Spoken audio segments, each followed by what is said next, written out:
Chapter 5 The Great War Begins. Years before 1914, when Germany disregarded the treaty neutralizing Belgium, it was decided by the German General Staff to strike at France through Belgium. The records of the German Foreign Office prove that fact. The reason for this lay in the long line of powerful fortresses along the line that divided France from Germany and the sparsely spaced and comparatively out-of-date forts on the border between Germany and Belgium. True, there was a treaty guaranteeing the inviolability of Belgian territory to which Germany was a signatory party. Some of the clauses of that treaty were: Article 9. Belgium, within the limits traced in conformity with the principles laid down in the present preliminaries, shall form a perpetually neutral state. The five powers, England, France, Austria, Prussia, and Russia, without wishing to intervene in the internal affairs of Belgium, guarantee her that perpetual neutrality as well as the integrity and inviolability of her territory in the limits mentioned in the present article. Article 10. By just reciprocity, Belgium shall be held to observe this same neutrality toward all other states and to make no attack on their internal or external tranquility while always preserving the right to defend herself against any foreign aggression. This agreement was followed on January 23, 1839, by a definitive treaty accepted by Belgium and by the Netherlands, which treaty regulates Belgium neutrality as follows. Article 7. Belgium, within the limits defined in Articles 1, 2, and 4, shall form an independent and perpetually neutral state. She is obligated to preserve this neutrality against all other states.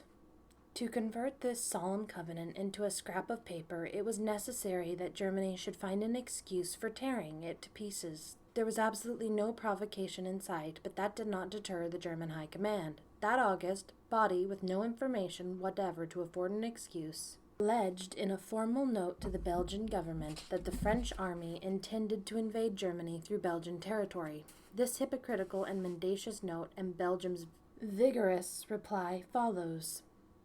Note handed in on August 2, 1914 at 7:00 p.m. by Herr von Below-Saliski, German minister, to M.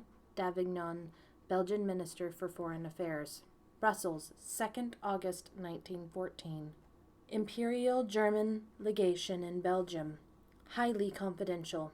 The German government has received reliable information according to which the French forces intend to march on the Meuse by way of Ch.5 and Namur. This information leaves no doubt as to the intention of France of marching on Germany through Belgian territory. The imperial government cannot avoid the fear that Belgium, in spite of its best will be in no position to repulse such a largely developed French march without aid. In this fact, there is sufficient certainty of a threat directed against Germany. It is an imperative duty for the preservation of Germany to forestall this attack of the enemy. The German government would feel keen regret if Belgium should regard as an act of hostility against herself the fact that the measures of the enemies of Germany oblige her on her part to violate Belgian territory. In order to dissipate any misunderstanding, the German government declares as follows. 1. Germany does not contemplate any act of hostility against Belgium. If Belgium consents in the war about to commence to take up an attitude of friendly neutrality towards Germany, the German government on its part undertakes on the declaration of peace to guarantee the kingdom and its possessions in their whole extent. 2. Germany undertakes, under the conditions laid down, to evacuate Belgian territory as soon as peace is concluded.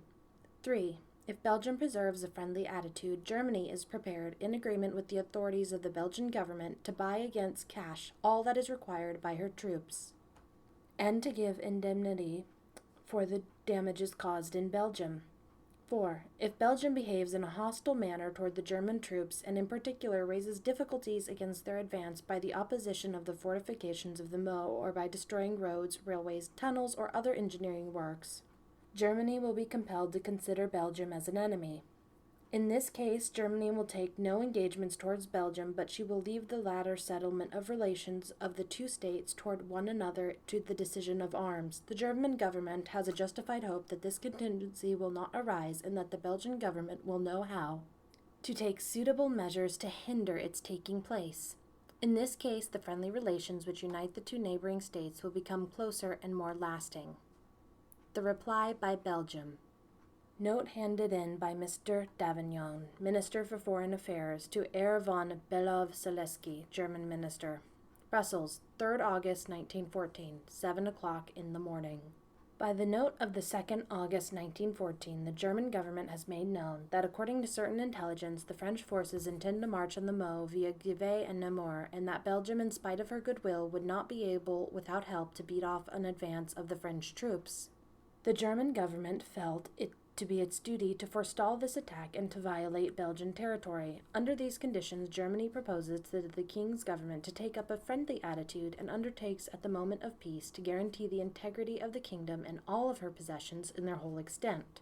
The note adds that if Belgium raises difficulties to forward the march of the German troops, Germany will be compelled to consider her as an enemy and to leave the later settlement of the two states toward one another to the decision of arms. This note caused profound and painful surprise to the King's government. The intentions which it attributed to France are in contradiction with the express declarations which were made to us on the 1st of August in the name of the government of the Republic. Moreover, if contrary to our expectation a violation of Belgian neutrality were to be committed by France, Belgium would fulfill all her international duties and her army would offer the most vigorous opposition to the invader. The treaties of 1839, confirmed by the treaties of 1870, established the independence and the neutrality of Belgium under the guarantee of the powers and particularly of the government of His Majesty the King of Prussia. Belgium has always been faithful to her international obligations. She has fulfilled her duties in a spirit of loyal impartiality. She has neglected no effort to maintain her neutrality or to make it respected. The attempt against her independence with which the German government threatens her would constitute a flagrant violation of international law. No strategic interest justifies the violation of that law. The Belgian government would, by accepting the propositions which are notified to her, sacrifice the honor of the nation while at the same time betraying her duties toward Europe. Conscious of the part of Belgium has played for more than 80 years in the civilization of the world, she refuses to believe that the independence of Belgium can be preserved only at the expense of the violation of her neutrality. If this hope were disappointed, the Belgian government has firmly resolved to repulse by every means in her power any attack upon her rights. The German attack upon Belgium and France came with terrible force and suddenness. 24 army corps divided into 3 armies, clad in specially designed and colored gray-green uniforms, swept in 3 mighty streams over the German borders with their objective, the heart of France. The Army of the Meuse was given the route through Liège, Namur, and Marburg. The Army of the Moselle violated the Duchy of Luxembourg, which, under a treaty guaranteeing its independence and neutrality, was not permitted to maintain an army. Germany was a signatory party to this treaty also. The Army of the Rhine cut through the Vosges Mountains, and its route lay between the French cities of Nancy and Toul. The heroic defense of the Belgian army at Liège against the Army of the Meuse displayed the operation of Germany's plans and, in all probability, saved Paris. It was the first of many similar disappointments and checks that Germany encountered during the war. The defense of Liège continued for 10 heroic days. Within that interval, the first British expeditionary forces were landed in France and Belgium. The French army was mobilized to full strength. The little Belgian army, falling back northward on Antwerp, Louvain, and Brussels, threatened the German flank, and approximately 200,000 German soldiers were compelled to remain in the conquered section of Belgium to garrison it effectively. These fortifications were the design of the celebrated strategist Brialmont. They consisted of 12 isolated fortresses which had been permitted to become out of repair. No field works of any kind connected them, and they were without provision for defense against encircling tactics and against modern artillery. The huge 42-centimeter guns, the first of Germany's terrible surprises, were brought into action against these forts, and their concrete and armored steel turrets were cracked as walnuts and are cracked between the jaws of a nutcracker. The Army of the Meuse then made its way like a gray-green cloud of poison gas through Belgium. A cavalry screen of crack Ulan regiments preceded it, and it made no halt worthy of note until it confronted the Belgian army on the line running from Louvain to Namur. The Belgians were forced back before Louvain on August 20th. The Belgian government removed the capital from Brussels to Antwerp, and the German hosts entered the evacuated Brussels. During this advance of the Army of the Meuse, strong French detachments invaded German soil, pouring into Alsace through the Belfort Gap. Brief successes attended the bold stroke. Mulhausen was captured, and the Metz-Strasbourg Railroad was cut in several places. The French suffered a defeat almost immediately following the first flush of victory, both in Alsace and in Lorraine, where a French detachment had engaged with the Army of the Moselle. The French army thereupon retreated to the strong line of forts and earthworks defending the border between France and Germany. England's first expeditionary force landed at Ostend, Calais, and Dunkirk on August 7th. It was dubbed England's Contemptible Little Army by the German General Staff. That name was seized upon gladly by England as a spur to volunteering. It brought to the surface national pride and a fierce determination to compel Germany to recognize and reckon with the Contemptible Little Army. The contact between the French, Belgian, and British forces was speedily established, and something like concerted resistance to the advance of the enemy was made possible. The German army, however, followed by a huge equipment of motor kitchens, munition trains, and other motor transport evidencing great care and preparation for the movement, swept resistlessly forward until it encountered the French and British on a line running from Mons to Charleroi. The British army was assigned a position between the two French armies. By some miscalculation, the French army that was to have taken its position on the British left never appeared. The French army on the right was attacked and defeated at Charleroi, falling back in some confusion. The German army of the Moselle, cooperating with the army of the Meuse, then attacked the British and French, and the great flanking movement by the German joint commands developed. This was directed mainly at the British under the command of Sir John French. There followed a retreat that for sheer heroism and dogged determination has become one of the great battles of all time. The British, outflanked and outnumbered 3-1, fought and marched without cessation for 6 days and nights. Time after time, envelopment and disasters threatened them, but with the determination that would not be beaten, they fought off the best that Germany could send against them, maintained contact with the French army on their right, and delayed the German advance so effectively that a complete disarrangement of all the German plans ensued. This was the second great disappointment to Germany. It made possible the victory of the Marne and the victorious peace of 1918. The story of that immortal retreat is best told in the words of Sir John French, transmitting the report of this encounter to the British War Office. The transport of the troops from England, both by sea and by rail, was effected in the best order and without a check. Each unit arrived at its destination well within the scheduled time. The concentration was practically complete on the evening of Friday the 21st ultimo, and I was able to make dispositions to move the force during Saturday the 22nd to positions I considered most favorable from which to commence operations which the French Commander-in-Chief, General Joffre, requested me to undertake in the pursuance of his plans and prosecution of the campaign. The line taken up extended along the line of the canal from the Conde on the west through Mons and Binche on the east. This line was taken up as follows. From the Conde to the Mons inclusive was assigned to the 2nd Corps, and to the right of the 2nd Corps from Mons the 1st Corps was posted. The 5th Cavalry Brigade was placed at Binche. In the absence of my 3rd Army Corps, I decided to keep the cavalry divisions as much as possible as a reserve to act on my outer flank, or move in support of any threatened part of the line. The forward reconnaissance was entrusted to Brigadier General Sir Philip Chetwood of the 5th Cavalry Brigade, but I directed General Allenby to send forward a few squadrons to assist in this work. During the 22nd and 23rd, these advance squadrons did some excellent work, some of them penetrating as far as Sons, and several encounters took place in which our troops showed to great advantage. 2. At 6 a.m. on August 23rd, I assembled the commanders of the 1st and 2nd Corps and Cavalry Division at a point close to the position and explained the general situation of the Allies, and what I understood to be General Joffre's plan. I discussed with them at some length the immediate situation in front of us. From information I received from the French headquarters, I understood that little more than 1 or at most 2 of the enemy's army corps, with perhaps 1 cavalry division, were in front of my position, and I was aware of no attempted outflanking movement by the enemy. I was confirmed in this opinion by the fact that my patrols encountered no undue opposition in their recountering operations. The observations of my airplanes seemed to bear out this estimate. About 3 p.m. on Sunday the 23rd, reports began coming in to the effect that the enemy was commencing an attack on the Mons line, and apparently in some strength, but that the right of the position from Mons and Bray was being particularly threatened. The commander of the 1st Corps had pushed his flank back to the high ground south of Bray, and the 5th Cavalry Brigade evacuated Binche, moving slightly south. The enemy thereupon occupied Binche.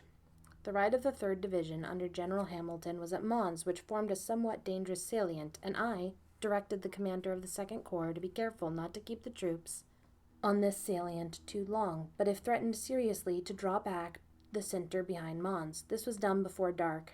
In the meantime, about 5 p.m., I received a most unexpected message from General Joffre by telegraph telling me that at least 3 German corps, viz. a reserve corps, the 4th Corps and the 9th Corps, were moving on my position in front, and that the 2nd Corps was engaged in a turning movement from the direction of Tournai. He also informed me that the 2 reserve French divisions and the 5th French Army on my right were retiring, the Germans having on the previous day gained possession of the passages of the Sambre between Charleroi and Namur. 3. In view of the possibility of my being driven from the Mons position, I had previously ordered a position in rear to be reconnoitred. This position rested on the fortress of Maubeuge on the right and extended west to Genlain, southeast to Valenciennes on the left. The position was reported difficult to hold because standing corps and buildings made the placing of trenches very difficult and limited the field of fire in many important localities. It nevertheless afforded a few good artillery positions. When the news of the retirement of the French and the heavy German threatening on my front reached me, I endeavored to confirm it by airplane reconnaissance. And as a result of this, I determined to effect a retirement to the Maubeuge position at daybreak on the 24th. A certain amount of fighting continued along the whole line throughout the night, and at daybreak on the 24th, the 2nd Division from the neighborhood of Harminge made a powerful demonstration as if to retake Binche. This was supported by the artillery of both the 1st and 2nd Divisions, while the 1st Division took up a supporting position in the neighborhood of Pissant. Under cover of this demonstration, the 2nd Corps retired on the line of Dor, Quarable, Frameries. The 3rd Division on the right of the corps suffered a considerable loss in this operation from the enemy who had retaken Mons. The 2nd Corps halted on this line, where they partially entrenched themselves, enabling Sir Douglas Haig with the 1st Corps gradually to withdraw to the new position, and he effected this without much further loss, reaching the line Bavay-Maubourg about 7 p.m. Toward midday, the enemy appeared to be directing his principal effort against our left. I had previously ordered General Allenby with the cavalry to act vigorously in advance of my left front and endeavor to take the pressure off. About 7:30 a.m., General Allenby received a message from Sir Charles Ferguson, commanding the 5th Division, saying that he was very hard-pressed and in urgent need of support. On receipt of this message, General Allenby drew in the cavalry and endeavored to bring direct support to the 5th Division. During the course of this operation, General de Lisle of the 2nd Cavalry Brigade thought he saw a good opportunity to paralyze the further advance of the enemy's infantry by making a mounted attack on his flank. He formed up and advanced for this purpose, but was held up by wire about 500 yards from his objective, and the 9th Lancers and the 18th Hussars suffered severely in the retirement of the brigade. The 19th Infantry Brigade, which had been guarding the line of communications, was brought up by rail to Valenciennes on the 22nd and 23rd. On the morning of the 24th, they were moved out to a position south of Quarable to support the left flank of the 2nd Corps. With the assistance of the cavalry, Sir Horace Smith-Dorrien was enabled to effect his retreat to a new position. Although having 2 corps of the enemy on his front and 1 threatening his flank, he suffered great losses in doing so. At nightfall, the position was occupied by the 2nd Corps to the west of Bavay, the 1st Corps to the right. The right was protected by the fortress of Maubourg, the left by the 19th Brigade in position between Genlain and Bray, and the cavalry on the outer flank. 4. The French were still retiring, and I had no support except such as was afforded by the fortress of Maubourg, and the determined attempts of the enemy to get round my left flank assured me that it was his intention to hem me against that place and surround me. I felt not a moment must be lost in retiring to another position. I had every reason to believe that the enemy's forces were somewhat exhausted, and I knew that they had suffered heavy losses. I hoped, therefore, that his pursuit would not be too vigorous to prevent me from effecting my object. The operation, however, was full of danger and difficulty, not only owing to the very superior force in my front, but also to the exhaustion of the troops. The retirement was recommenced in the early morning of the 25th to a position in the neighborhood of Le Cateau, and regards were ordered to be clear of the Majo-Bavay road by 5:30 a.m. 2 cavalry brigades, with the divisional cavalry of the 2nd Corps, covered the movement of the 2nd Corps. The remainder of the cavalry division with the 19th Brigade, the whole under the command of General Allenby, covered the west flank. The 4th Division commenced its detrainment at Le Cateau on Sunday the 23rd, and by the morning of the 25th, 11 battalions and a brigade of artillery with the divisional staff were available for service. I ordered General Snow to move out to take up a position with his right south of Solomez, his left resting on the Cambrai-Le Cateau road south of La Chaprie. In this position, the division rendered great help to the effective retirement of the 2nd and 1st Corps to the new position. Although the troops had been ordered to occupy the Cambrai-Le Cateau-Landrecies position, and the ground had, during the 25th, been partially prepared and entrenched, I had grave doubts owing to the information I had received as to the accumulating strength of the enemy against me, as to the wisdom of standing there to fight. Having regard to the continued retirement of the French on my right, my exposed left flank, The tendency of the enemy's Western Corps, too, to envelop me, and more than all, the exhausted condition of the troops, I determined to make a great effort to continue the retreat until I could put some substantial obstacles such as the Somme or the Oishi between my troops and the enemy, and afford the former some opportunity of rest and reorganization. Orders were, therefore, sent to the corps commanders to continue their retreat as soon as they possibly could toward the general line Vermand-St. Quentin-Ribemont. The cavalry under General Allenby were ordered to cover the retirement. Throughout the 25th and far into the evening, the First Corps continued its march on Landrecies, following the road along the eastern border of the Forêt de Mormel, and arrived at the Landrecies about 10 o'clock. I had intended that the corps should come further west so as to fill up the gap between Le Cateau and Landrecies, but the men were exhausted and could not get further in without rest. The enemy, however, would not allow them this rest, and about 9:30 p.m. a report was received that the 4th Guards Brigade in Landrecies was heavily attacked by troops of the 9th German Army Corps who were coming through the forest on the north of the town. This brigade fought most gallantly and caused the enemy to suffer tremendous loss in issuing from the forest into the narrow streets of the town. This loss has been estimated from reliable sources at from 700 to 1,000. At the same time, information reached me from Sir Douglas Haig that his 1st Division was also heavily engaged south and east of Meroy. I sent urgent messages to the commander of the 2 French reserve divisions on my right to come up to the assistance of the 1st Corps, which they eventually did. Partly owing to this assistance, but mainly due to the skillful manner in which Sir Douglas Haig extricated his corps from an exceptionally difficult position in the darkness of the night, they were able at dawn to resume their march south towards Vassigny-en-Gouye. By about 6 p.m., the 2nd Corps had gotten into position with their right on Le Cateau, their left in the neighborhood of Caudry, and the line of defense was continued thence by the 4th Division toward Seranvillers, the left being thrown back. During the fighting on the 24th and 25th, the cavalry became a good deal scattered, but by the early morning of the 26th, General Allenby had succeeded in concentrating 2 brigades to the south of Cambrai.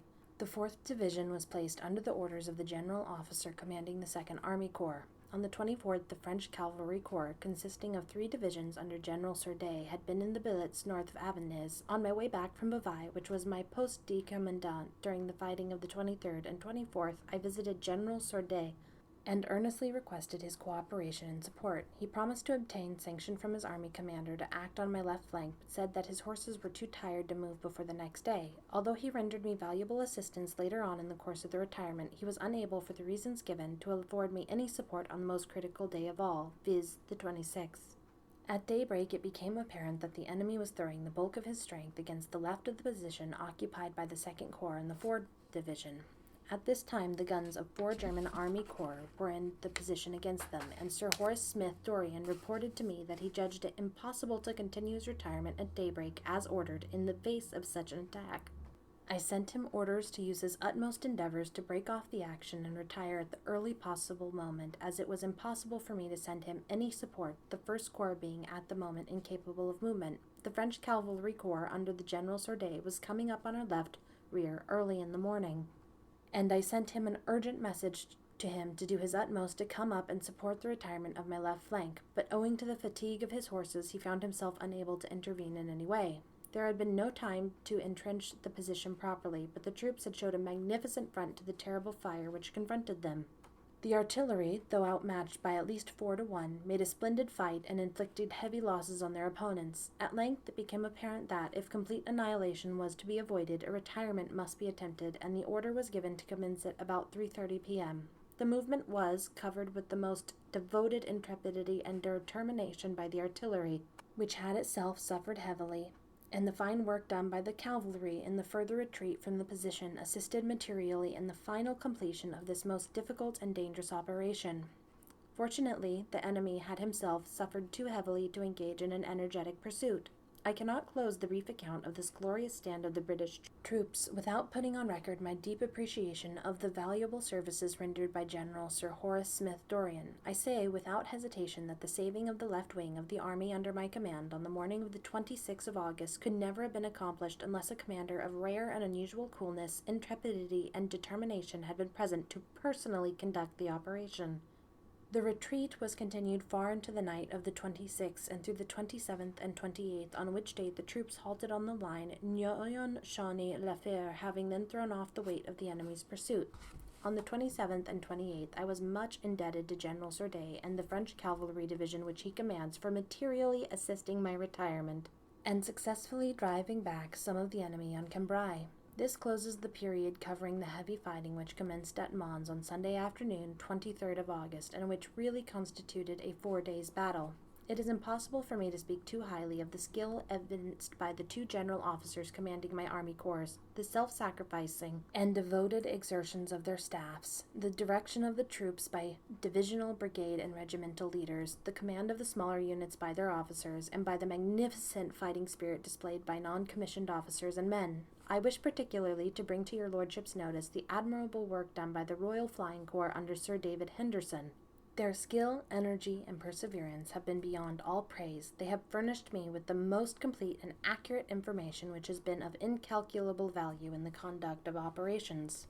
Fired at constantly by both friend and foe, and not hesitating to fly in every kind of weather, they have remained undaunted throughout. Further, by actually fighting in the air, they have succeeded in destroying 5 of the enemy's machines. The combined French and British armies, including the forces that had retreated from Alsace and Lorraine, gave way with increasing stubbornness before von Kluck. That German general, disregarding the fortresses surrounding Paris, swung southward to make a junction with the army of the Crown Prince of Germany advancing through the Vosges Mountains. General Manoury's army opposed the German advance on the entrenched line of Paris. General Gallieni, commanding the garrison of Paris, was ready with a novel mobile transport consisting of taxicabs and fast trucks. The total number of soldiers in the French and British armies now outnumbered those in the German armies opposed to them. General Joffre, in supreme command of the French, had chosen the battleground. He had set the trap with consummate skill. The word was given, the trap was sprung, and the first battle of the Marne came as a crashing surprise to Germany.